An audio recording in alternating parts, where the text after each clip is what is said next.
Welcome, ladies and gentlemen, to this first of the 2017 series of the BoB lectures, the Best of Bristol lectures. My name's Alvin Birdie, and I'm directing a new venture for the university, which is called the Bristol Institute for Learning and Teaching, which is now providing support for this lecture series to try and ensure that it continues into the indefinite future. So I don't really want to hold things up very much. I just want to talk a little bit about this series in a minute or so, just to say that it started in 2012. It's a great example of a student-led initiative. And it really was nothing to do with us at the beginning. It was the students who started this to try and show and expose some of the excellent teaching that's going on in this university. And it was funded originally by the Alumni Foundation and started in 2012 with one of our students called Tom Caulfield. And apparently he never went to his own lectures. He used to go to other people's lectures, and so he got this idea that really it would be great if students could sit on each other's lectures. And so that's how this started. It's a genuinely student-led initiative, which is now an example of partnership working between the university and the Bristol Institute. It's got the principle of interdisciplinarity at its heart, and that's why it's a really wonderful venture. And I'm really proud to open the 2017 series, and I hope I will also get a chance to open the subsequent ones in future years. I'm going to pass over to Siswati, who is the lead in the student committee that's set up. But I just can't resist saying that Stephen's going to give a lecture on why the lecture is not very useful anymore. But I'll pass over to Siswati. So I'm just going to keep it really brief. Dr. Stephen Proud is a lecturer in economics, finance, management. Some of you might recognise him from first year. His research consists of the economics of education, and his lecture is going to talk about whether lectures are even relevant anymore. So I'm going to pass on.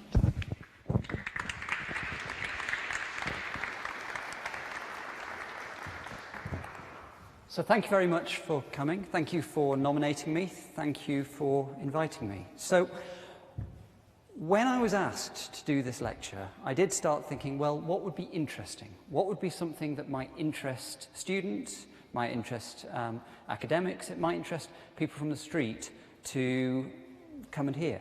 Certainly, a lot of my teaching currently is statistics. I thought, well, statistics can be interesting, but for most lay people, it's not going to be very interesting. So then I thought, well, what might really interest you? Well, one area of the research I do is into how students learn. It's into the economics of education and what is good pedagogical practice. So I thought, well, let's discuss in a lecture whether or not lectures are actually fit for purpose. Are they the future or are they the past? So, as I was preparing this, I was reminded of a bit of advice I was given when I was doing physics A-level 20 years ago. In the very first class, my physics teacher, Mr. Curry, handed around Muncaster A-level physics, and he said, if you read every page of Muncaster, if you learn everything on every single page, you will get an A. Now, I think I probably missed a few pages, but the idea was, if I learned everything, if I was able to reproduce everything that was in that textbook, then I would get an A at A-level. Now, is that really learning? Is it really learning, going through, reading a book, memorizing everything on every page? Probably not. Certainly it's not what we want from graduates. We don't just want graduates to be able to memorize and regurgitate. We want you to be able to understand. We want you to be able to use higher levels of academic skills. We want you to use higher levels of knowledge. We want you to be able to analyze, synthesize, evaluate. These are all higher levels of learning, over and above just simple remembering. But why is this relevant to the lecture? Well, the lecture has its history in the transmission of knowledge. Just as with the A-level physics, that was transmitting knowledge to me. The lecture started as a way of transmitting knowledge. So why is a lecture necessary? Why was the lecture necessary in the first place to transmit knowledge? Well, in order to try and think about that, let's think about the evolution of books. So I've been reading a little bit of history and looking at the book production in the United Kingdom, well, in Great Britain as a whole. So these are estimates of the numbers of copies of books that were produced in each century from the 6th century up to the 18th century. Remember, these books are essentially transmissions of knowledge. In the 6th century, there were 81 copies of books produced. 81 in total.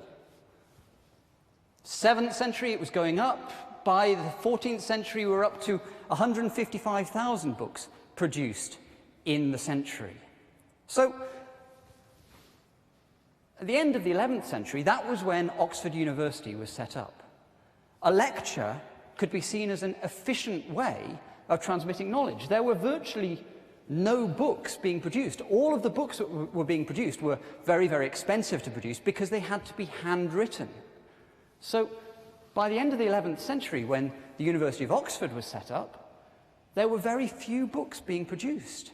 It was only in the 15th century, when the printing press was invented, where books started to become more easily available. But even then, still only 200,000 books. Even in the 16th century, when the printing presses were built, 10 million books produced across the entire century.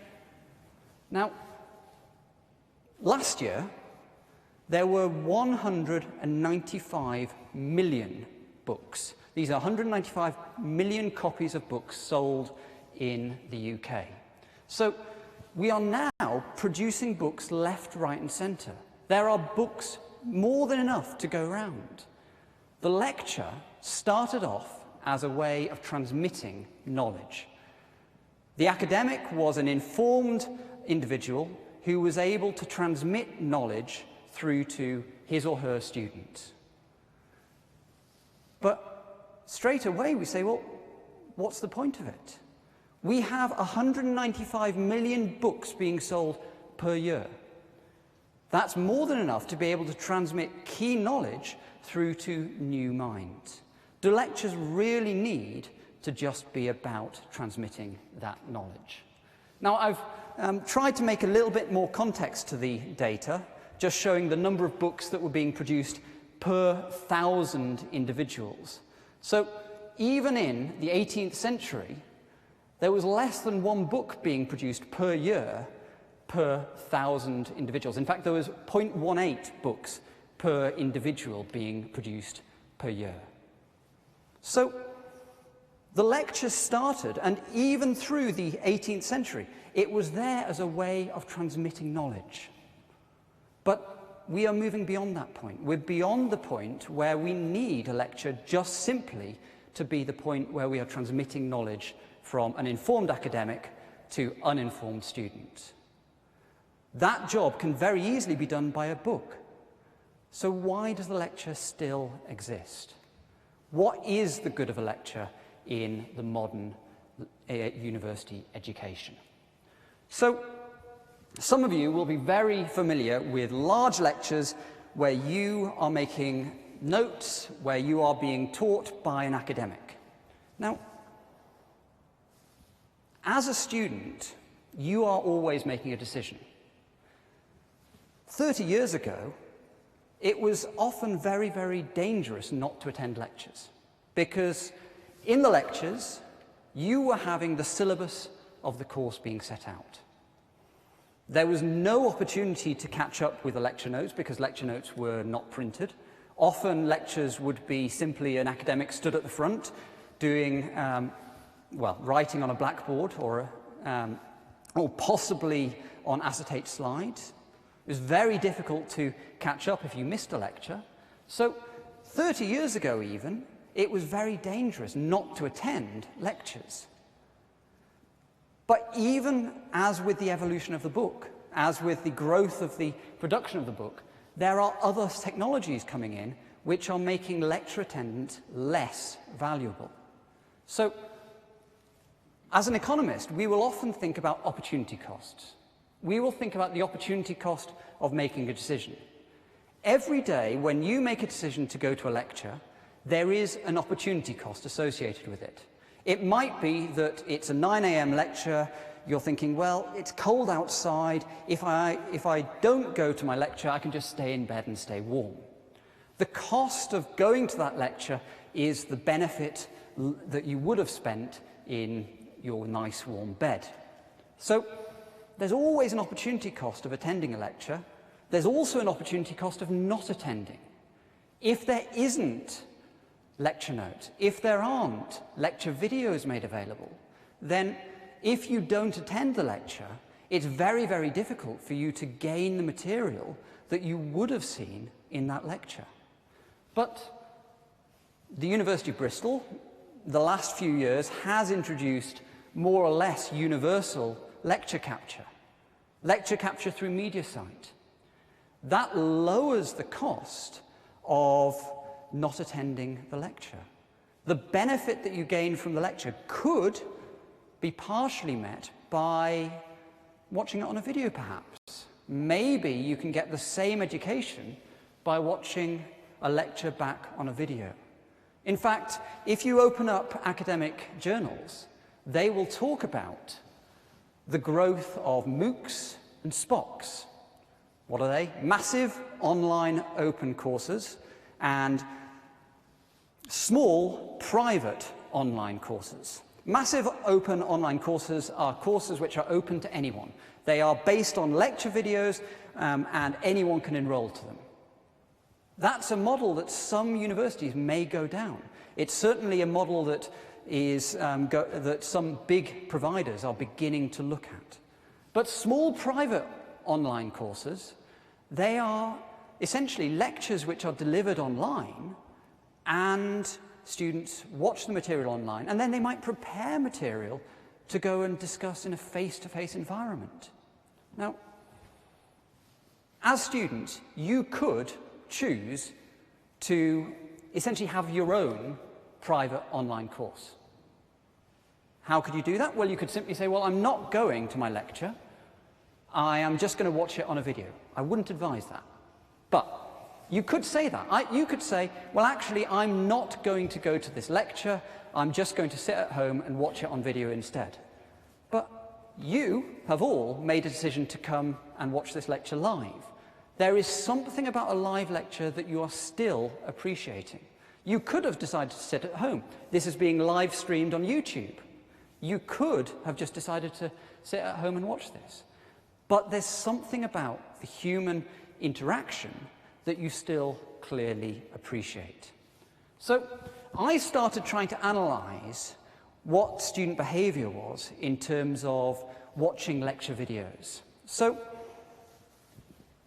whenever you watch a lecture video on MediaSite, MediaSite will record that you have looked at that video. Now, I have downloaded the data for one particular lecture. It isn't a special lecture, it's just a lecture from the middle of my first year statistics unit. It is a unit that has 500 students registered on it, and this is the pattern of student watchers of the video. So this video was uploaded 2 days after the lecture was held.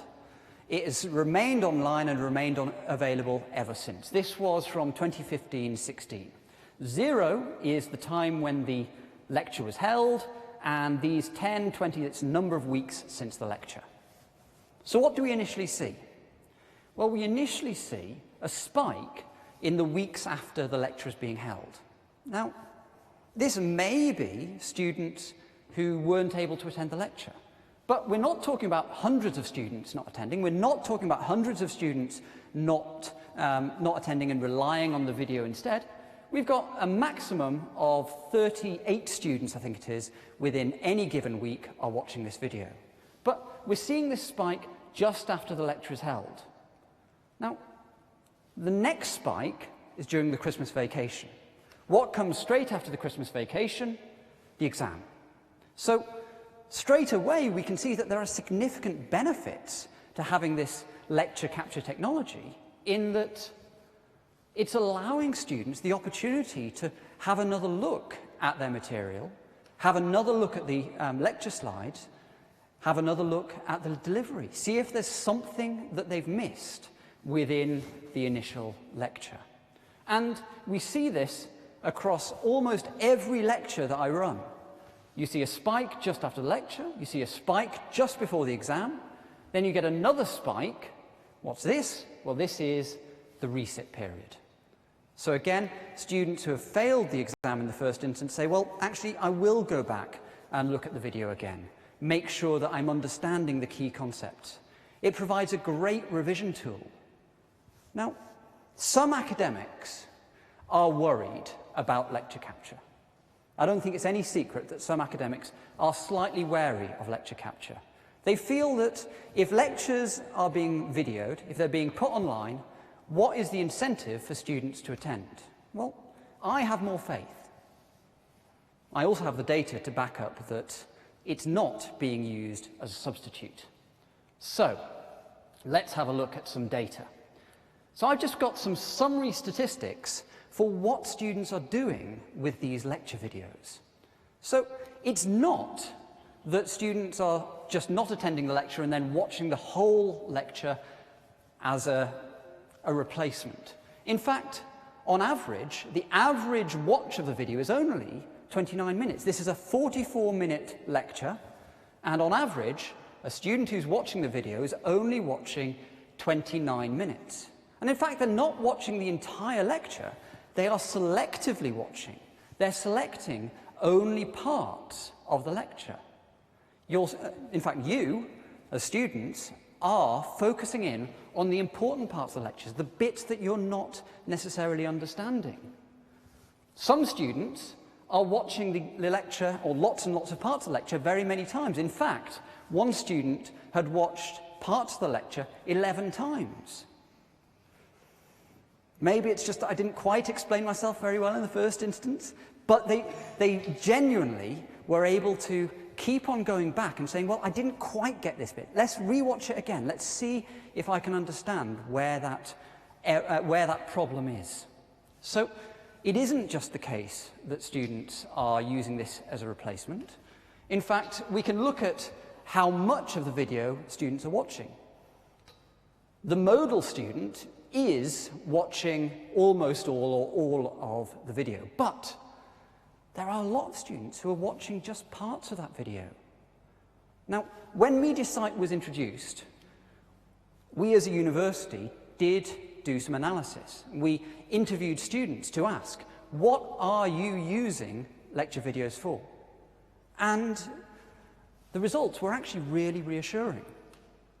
Students would tell us that because they knew that lectures were being videoed, it meant that they could slightly relax in lectures. They weren't having to focus on constantly writing. They weren't having to focus constantly on making sure they got every single little bit written down.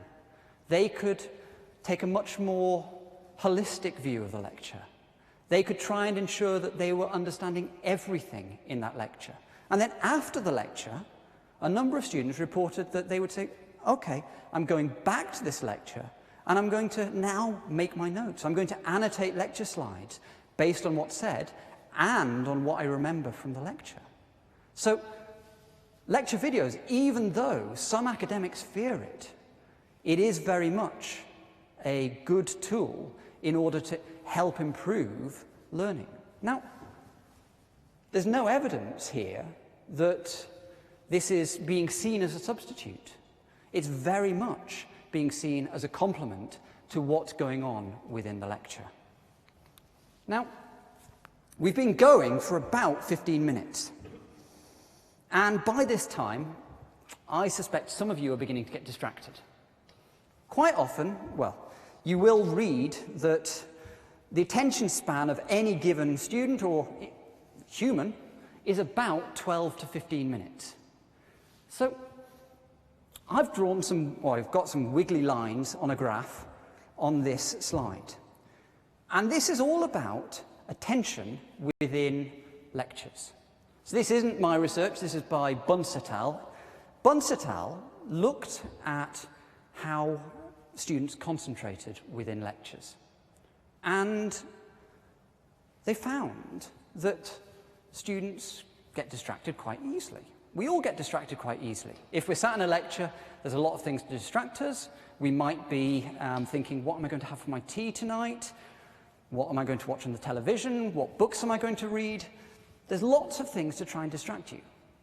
If you move to a SPOC, a small private online course, it might be that there are more distractions. It might be that if you're watching a lecture video on a computer, there might be more distractions. But what is this graph telling us? Well, what Bunce et al. Did is that in a chemistry lecture, or in a series of chemistry lectures, they gave their students clickers. And they asked the students to electronically click, and it would be electronically recorded, every single time they got distracted within the lecture. So these lines are representing when students were getting distracted during a 12-minute lecture. So this is a really short lecture. In the first half minute, the vast majority of students are reporting that they are distracted. What's going on in that first half minute? Well, they're getting themselves settled. They haven't yet started the learning process. Your students arrive, you get out your material, you start settling down, but generally speaking, you won't be focused on a lecture. If the lecture starts in this period, you're not going to be getting full benefit. So if something important happens in this first 30 seconds, then it might be that you miss it. It might be that you don't necessarily understand it. Once again, lecture videos, lecture capture, allows you that opportunity to pick up on anything that you've missed. Now, the interesting thing of this is that there are periods of 5 minutes, 7 minutes, 9 to 10 minutes, and 12 minutes, when again, students are reporting that they're getting distracted. It's not anything to be ashamed of. It's perfectly natural. As time goes on in a lecture, you're less and less likely to be able to be concentrating. It's more and more likely that you're going to get yourself distracted. So we've been going, as I say, about 15 minutes, so I think it's time to have the middle of the lecture. And because it's the middle of the lecture, I'm going to celebrate, and now, something happened on the screen. We popped the poppers, something happened on screen. Anyone see anything happen on screen? What happened? Penny farthing. Who saw the penny farthing? Who didn't see the penny farthing? So it's about 60% of you didn't see the penny farthing going across the screen. There you go. Now, what I was doing there is what magicians often do. Case of distraction. I knew there was something important coming up on the slide. That thing that was important was the penny farthing. But I used a distraction technique to try and ensure that you weren't seeing it. Now, that could happen in a lecture. You could have something really important happening in a lecture and something distracts you. Now, it could be that it's just something that the lecturer does, or it could be that something happens in front of you, or it could simply be that you are concentrating too hard on one particular aspect. So, if I can move on, there's a very famous experiment which is called the monkey business illusion. Now, in the monkey business illusion, there are a group of players playing a ball game. There are 3 players dressed in white, and there are 3 players dressed in black. And you are challenged, the URL for the YouTube is on the screen, but you are challenged in this to count the number of times that the white team and the black team pass the ball to each other. Now, there's balls being passed all over the place, and after about 20 seconds, a man in a gorilla suit walks into the middle of the screen, goes, and walks off. Now, it's really interesting. If you're spending your time concentrating on the number of times that the ball is being passed, 50% of the time, you miss the gorilla. Man in a gorilla suit, absolutely obvious. But if you're focusing really, really hard on that man in the gorilla, on the balls being passed, then you might miss something that looks really, really obvious. Now, this happens in lectures all of the time. If you are spending your time constantly writing notes, it might be that you miss something really important that is being given to you by a lecturer. It might be that you're just focused so hard on one particular concept that you miss something absolutely key. And this can be really problematic when it comes to lectures.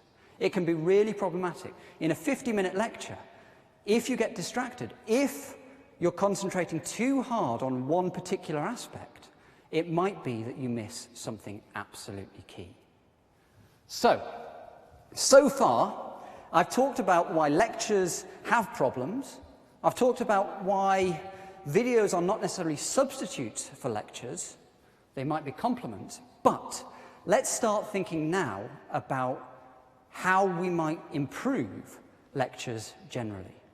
As I said at the beginning, lectures traditionally were a way of transmitting knowledge. Traditionally, you'd have someone stood at the front, you'd have a whole load of students sat in there, it would be transmission of knowledge, and it might be that it's not very interesting, possibly.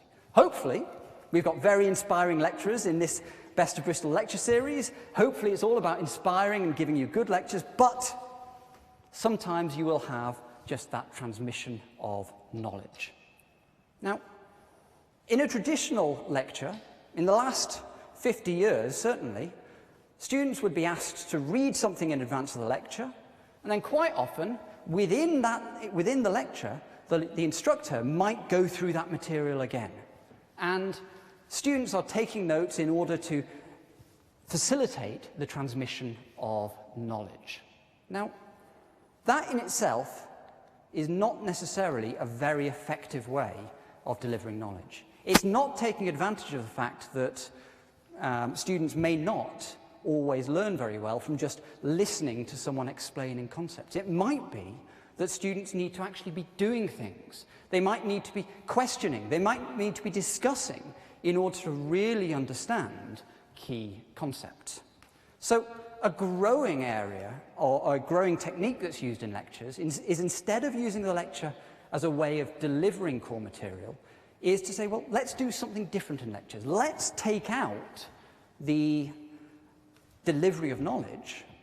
Let's take that away from the lecture, because actually the delivery of knowledge is relatively easy. If you read a chapter or you put an online video on which you can watch and deliver key concepts, then you can really develop understanding within teaching. So one way, or one thing that we might try and do, is to try and flip the classroom. We might try and, instead of using a lecture to deliver key material, to use the lecture instead for developing higher level skills. So Monsieur has a nice quote from a student. Monsieur was speaking to students, and a student said to him, "How should I answer these questions? According to what you taught me, or according to the way I usually think about these things?" Now, this is an interesting quote, because what it's saying is that students aren't always thinking for themselves. They're thinking, well, what is it that is important to do well in the exam? Is it just to regurgitate what's being told to us by lecturers? And actually, that's not what we want. We don't want you to simply regurgitate what we tell you. We want you to think for yourselves. We want you to develop higher level skills. So a good way of looking at those skills is by thinking about Bloom's taxonomy of knowledge. Bloom's taxonomy of knowledge talks about that there are some basic skills to knowledge which are relatively easy to learn. Remembering and understanding, this is what traditional lectures used to be good for doing. It was delivering key material, it was allowing you to remember and understand key facts and then regurgitate them in the exam. But that's not what we want. That's not what we want from tomorrow's graduates. We want students who are able to gain these higher level skills. Now, the way that traditionally higher level skills were being acquired was students were being asked to go off and work through self-disciplined assignments within their homework, essentially, or their exercises that they were given. And that is quite problematic, because understanding and remembering is relatively easy to do. You can open up a book, you can see the Battle of Hastings was in 1066. That's something you can remember. You can understand that the causes of the battles of Hastings, relatively easy to just remember what the causes are, but that's not becoming an evaluative or a creating individual. In the older version of Bloom's taxonomy, there's also synthesis in there, synthesizing knowledge, to be able to use that knowledge in order to move further.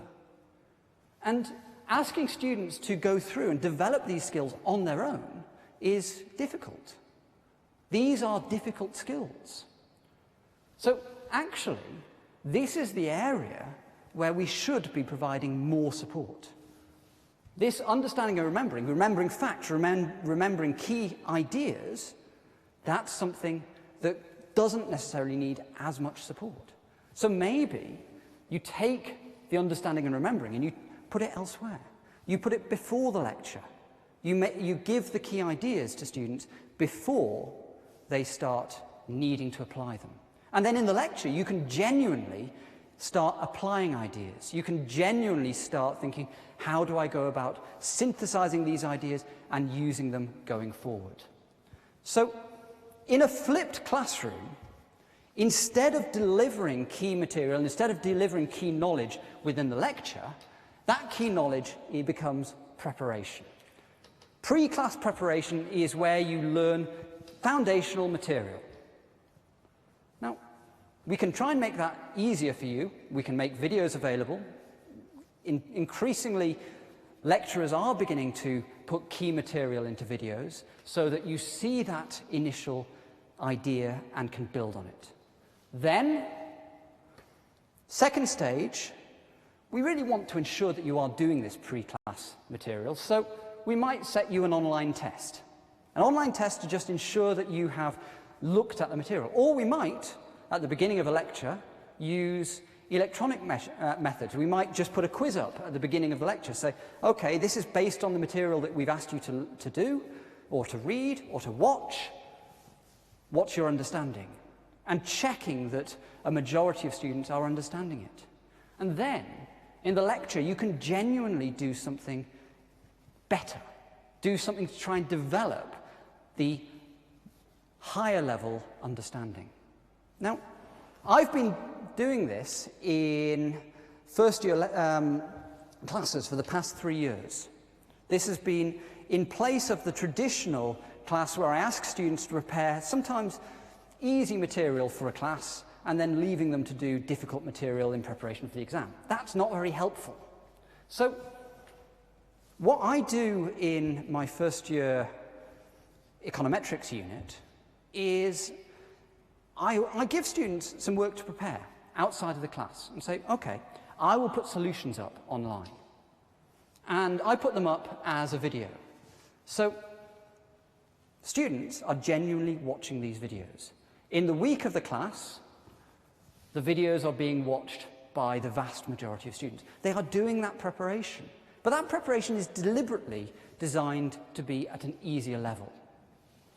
But that video, as with the lecture videos, takes on a secondary role.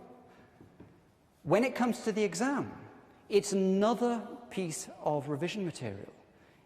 If students have forgotten anything that went on in the videos or went on in the foundational material, they can go back and see it.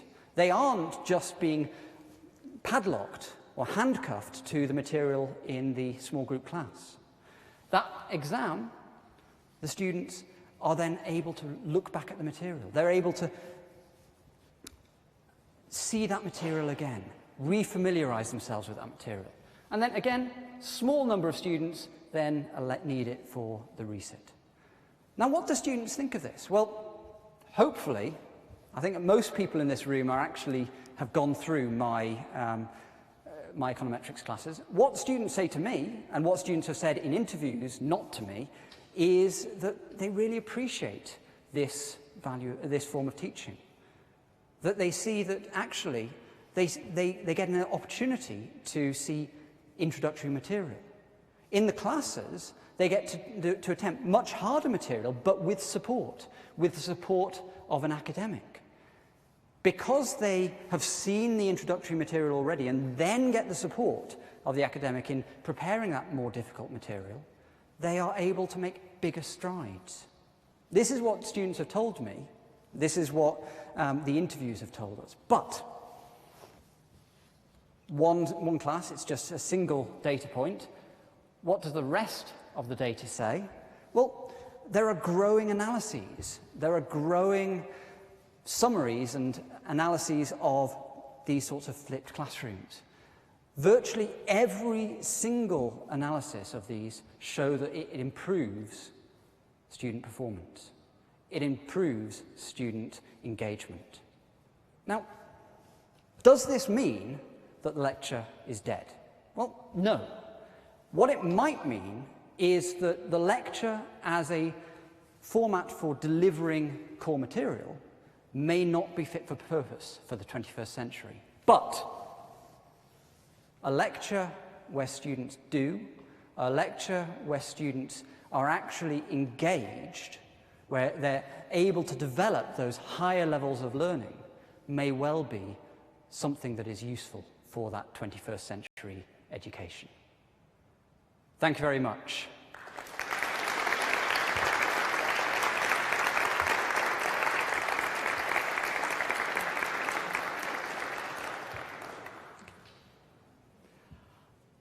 We have 3 minutes available for questions. I'm looking at my watch. Has anyone got any questions? We have some microphones around as well, so.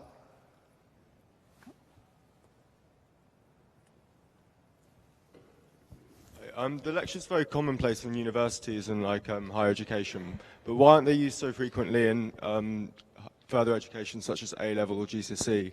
And additionally, with pressures placed on education and teachers, do you feel that there will be a move towards lecture-based education at secondary level or A-level colleges?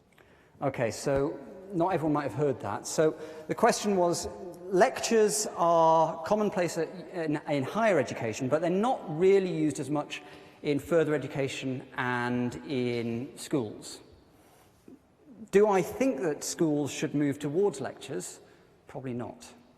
There is a benefit to smaller group teaching, but at a university level, we're assuming that there is a certain level of independent learning as well.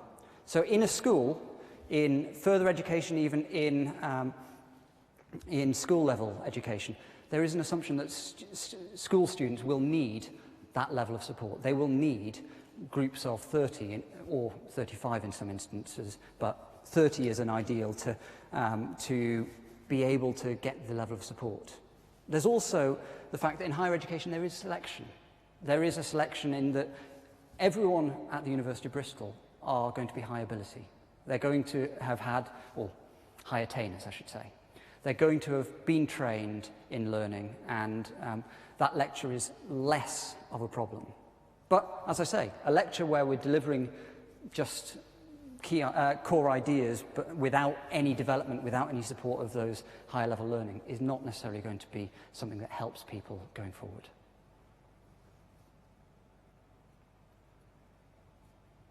Any other questions? One down here.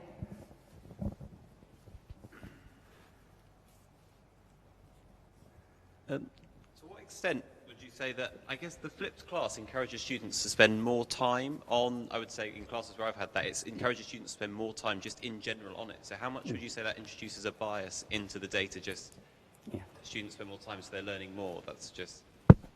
Yeah, so with any sort of analysis, there is always going to, especially with education data, there's always a question of what's the counterfactual.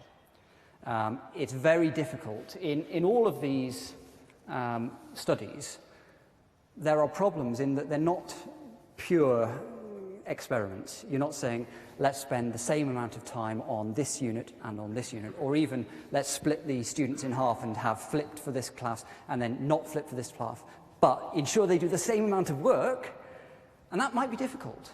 There is a discussion about whether it is just that it's enabling students to do more work rather than just better work. But certainly we are seeing that on average in those flipped classes, people are doing better. The mechanism is more poorly understood. Okay. Any other questions? One more. Okay. I've got a...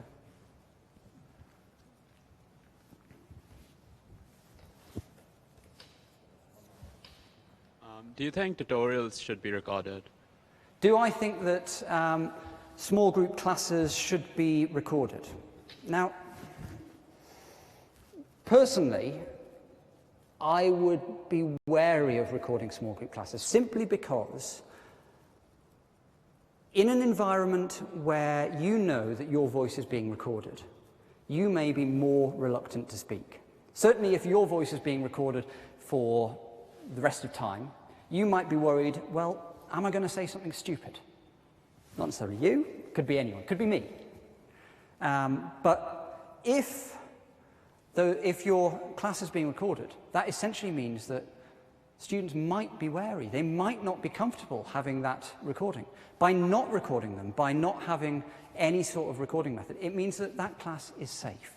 It means that anyone can feel that they can speak. Yes, there are 14 peers, say, around you, but they aren't judging you.